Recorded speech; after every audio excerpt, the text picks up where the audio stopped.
Bonjour à toutes et à tous. Aujourd'hui, on parle de la santé et du bien-être au travail. La santé, selon la définition de l'OMS, c'est un état complet de bien-être physique, mental et social et pas seulement une absence de maladie ou d'infirmité. C'est un droit fondamental du travailleur et cette notion englobe à la fois l'état physique, la perception et la réalisation de soi.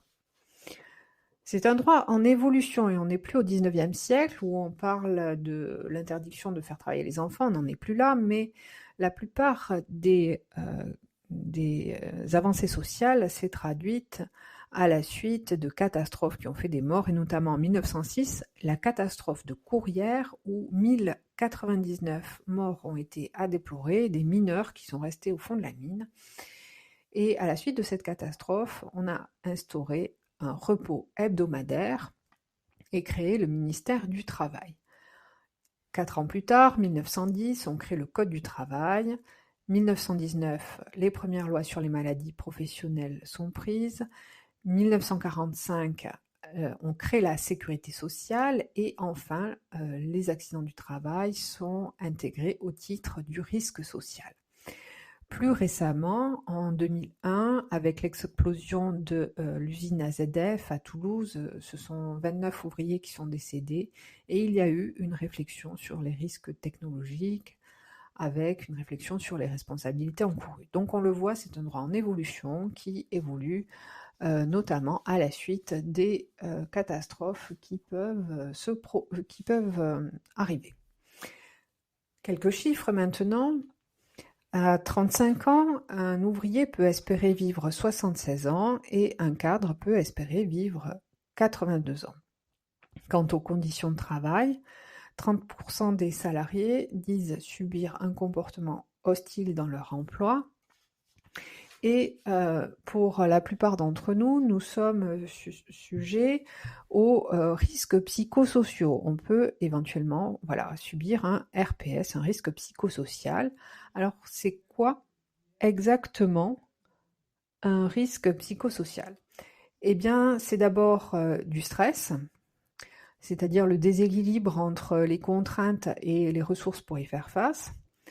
Ça peut être aussi les violences externes, avec des insultes, des menaces, des agressions, des incivilités. On pense par exemple aux agents d'accueil ou encore aux policiers municipaux. Ou ça peut être aussi des violences internes, avec des conflits entre collègues vis-à-vis de la hiérarchie, ou même parfois des difficultés du manager qui subit des conflits avec son équipe, et donc ça peut être du harcèlement moral ou même sexuel. Avec pour conséquence pour le salarié des troubles tels que des maladies cardiovasculaires, des troubles musculo-squelettiques, de la dépression, de l'anxiété, et tout cela peut mener au burn-out, autrement appelé épuisement professionnel, syndrome d'épuisement professionnel. Et enfin, malheureusement pour certains, le suicide. Alors la CFE-CGC s'est fait une spécialité du burn-out depuis longtemps et a diffusé un guide qui est très bien fait, qui détaille 5 étapes. 5 étapes qui mènent au burn-out. La première, c'est le plaisir au travail. La personne est la plus sujette au burn-out, c'est la personne qui est dynamique, enthousiaste, qui est vraiment satisfaite de son activité professionnelle, qui a envie de se surpasser, qui accepte les aspects complexes ou négatifs de son travail, qui persévère, voilà. Et tout cela va stimuler dans son cerveau le lobe frontal qui va créer de l'ocytocine, l'hormone du plaisir. La deuxième étape, c'est quand il y a trop de travail, une charge de travail trop importante, alors le plaisir disparaît petit à petit et le stress chronique prend la place, toute la place, et c'est l'hormone du stress, le cortisol, qui est alors sécrété. Cette charge de travail qui est importante, excessive, va petit à petit envahir toute la vie privée du salarié.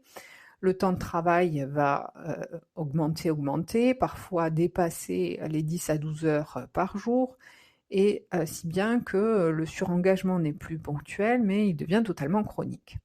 La troisième étape, c'est l'acharnement, on s'acharne. La quatrième, c'est la désillusion. Le salarié se rend compte que malgré ses efforts, rien ne va comme il voudrait, il est fatigué, il est déçu, et c'est à partir de ce moment-là que les troubles somatiques apparaissent. Il devient impatient, irritable, cynique, même parfois il s'isole. Voilà, les premiers signes cliniques apparaissent. Et la dernière étape, c'est l'effondrement. C'est la dernière étape qui apparaît parfois à la suite d'un événement complètement anodin. Ça peut être juste une remarque, même un regard. Et le travail lui devient insupportable, c'est tellement pénible, ça n'a plus de sens. Et à ce moment-là, il ne peut plus travailler. Et c'est le début de la prise en charge médicale avec une déclaration d'accident de travail. Quelques chiffres sur les risques psychosociaux pour comprendre que c'est le risque principal auquel nous sommes potentiellement soumis. Parmi les actifs français, 45%, donc presque la moitié, déclarent devoir toujours ou souvent se dépêcher. Je vous l'ai dit, 30% signalent avoir subi un comportement hostile dans leur cadre de travail au cours des 12 derniers mois. Un quart déclare devoir cacher ses émotions, faire semblant d'être toujours ou souvent de bonne humeur. Et plus grave, 10% disent devoir faire des choses dans leur travail qu'ils désapprouvent. Bon, que faire face à ça? Depuis une dizaine d'années, les RPS laissent la place, avec un véritable glissement sémantique, à la QVT, la qualité de vie au travail, qui englobe à la fois des considérations sur les conditions d'emploi et de travail, à savoir donc l'environnement, les conditions d'emploi, les conditions de vie extra-professionnelles aussi, mais aussi la capacité de s'exprimer et d'agir. Donc ça, c'est le deuxième point de la QVT, avec un soutien managérial, la participation, un partenariat social, y compris avec les syndicats bien sûr.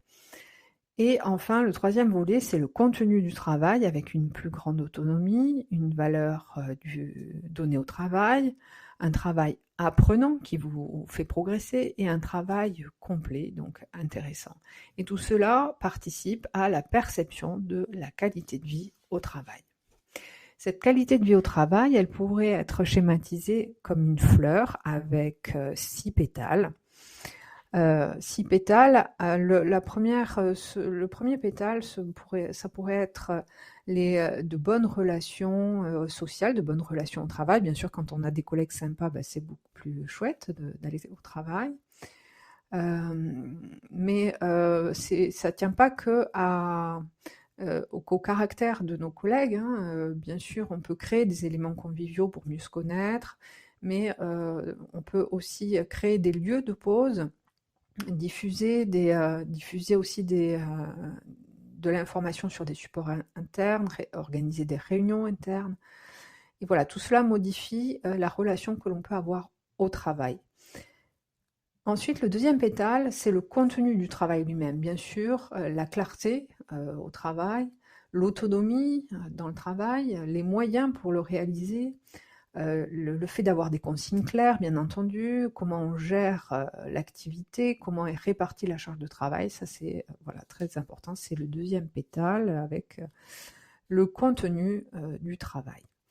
Le troisième pétale de cette jolie fleur, ce serait bien entendu la santé au travail, que le travail ne nous rende pas malade, c'est évident, avec une prise en compte de la santé, la diffusion du document unique sur les risques professionnels, mais aussi la mise en place d'actions, ou encore l'aménagement des postes, des lieux, et on trouve aussi dans cette partie l'optimisation des déplacements professionnels.